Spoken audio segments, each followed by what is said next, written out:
Hi everyone, in this tutorial I'll show you how to categorize transactions in QuickBooks Online.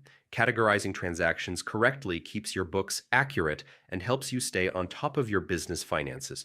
First, sign into your QuickBooks Online account by going to the login page, entering your details, and clicking Sign In. If you see multiple QuickBooks options, be sure to choose QuickBooks Online so you're in the right platform for managing your business transactions. Once inside, go to the left-hand menu and select Transactions. From there, click on Bank Transactions. This is where you can review all of your connected account activity. In the Transactions table, notice the Categorize or Match column. QuickBooks may display a note that says Match Found. This means QuickBooks has automatically suggested a match to an existing ledger entry, which can save you time and improve accuracy.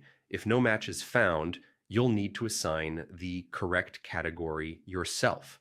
To do that, click the Categorize button. A window will appear where you can select the right expense or income category that best represents the transaction. After choosing the category, click Add to complete the process. This updates your financial records instantly and ensures your reports remain accurate. And that's it. You've just learned how to categorize transactions in QuickBooks Online.